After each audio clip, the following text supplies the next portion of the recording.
Welcome to episode 2, the 1st of April, AHIQ, Apple Health Ideas and Question. I'm Court Brooker, your facilitator, and we're going to move on here fairly quickly. Today, our topic is going to be on ID and password management. There's no guarantee this will work for you. Investigate other sources. In my opinion, today I'm using iPhone X with software version 13. I got a question that stimulated this second episode on the 31st of March. How do you keep track of all the passwords in the most secure manner? We can't remember them all. Example, how safe is Keychain? What about an app such as 1Password? Let's move on here. I'll answer those questions and keep the questions coming, by the way. The number one hurdle when assisting others is people forget their ID and password, and especially your Apple ID and password. Try to remember your Apple ID and password. Your Apple ID is usually your email address. That should be simple. Memorize that password. Can be invaluable, especially when you log into iCloud from somebody else's machine. Separate IDs and passwords for all apps in most cases. You can't keep them the same. They have different criteria. These must be as secure as possible. You are vulnerable if somebody accesses your bank, etc., your personal information. Using 1, 2, 3, 4 or your name is inviting trouble. Do not write passwords and ID on Post-it notes and place them on your computer. They are retrievable by somebody in your home or gets into your home, or it could be a thief. Passwords and IDs. What I do, the best and most secure method, remember them all and don't write them down. Well, that's not me. I just can't, but I try to memorize my Apple ID and password. The following IDs could have some risk. The most dangerous method, as I mentioned, is writing them down. Ensure your devices are locked and require a secure password, your Touch ID or your Face ID to open. That's number one area to stay safe. I use Keychain and have for years. You can, by the way, you can view your passwords in the system as well. It's not the easiest to get to. I'll have a later episode on how to do that. Have not tried or used any of the myriad of apps that are out there that manage ID and passwords. They might be very good, but I always recommend stick with Apple things. And when you need help, you go to Apple OneSource.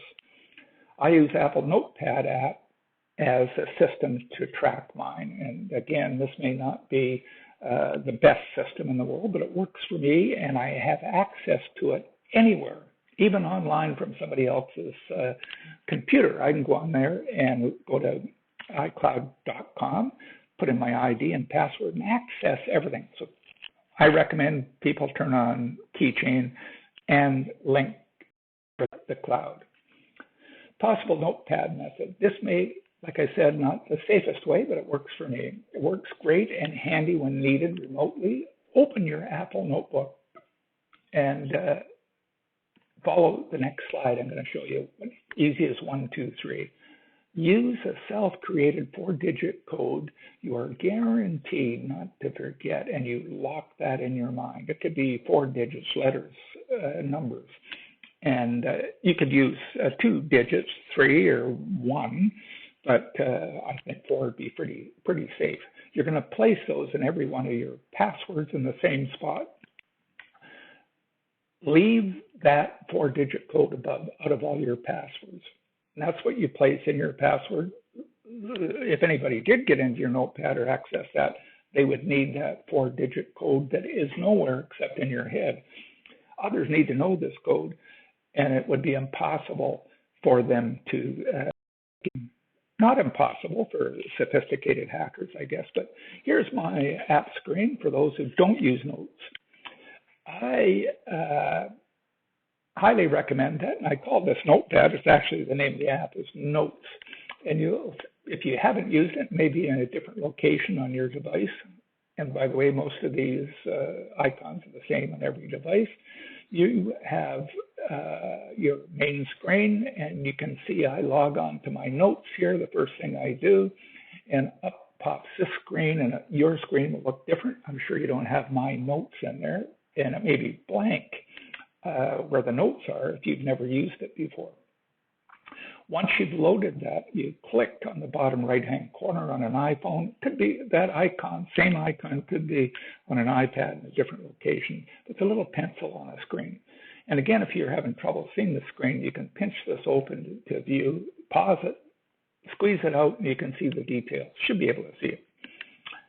Then when you open that, after you've clicked on that, you're going to get a blank screen similar to this. And the first line you type in is going to be the title. So I create a name with that title without the word password in it. That could be some obscure name. You might want to put in Ralph.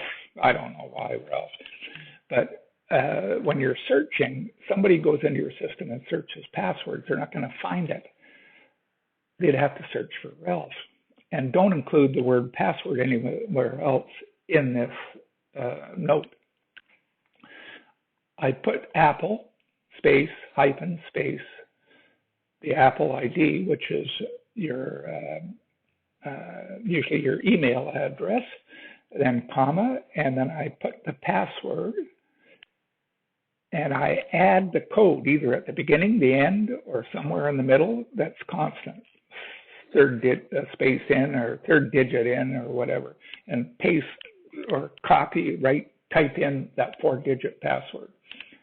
As I get another account like Facebook, I type in Facebook, space hyphen space, Facebook ID, comma, their password, add the same digit code, 4-digit code, I'm recommending in this case, and I enter those alphabetically as I get new ones. If I have something in between A and F,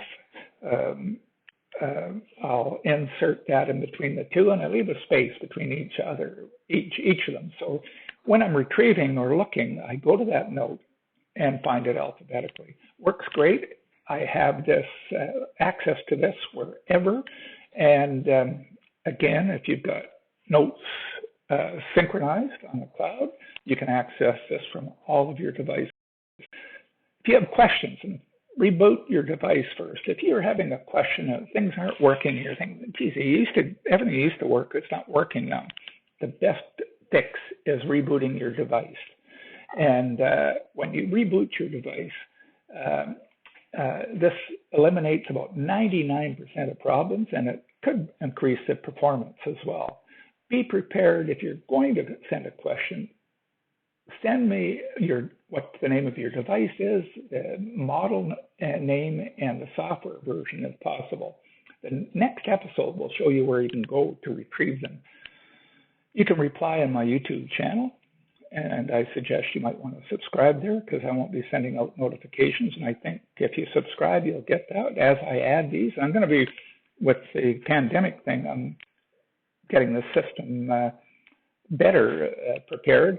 I'm going to publish quite a few of these, I believe.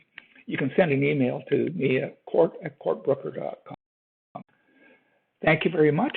We'll see you in the next episode, episode 3.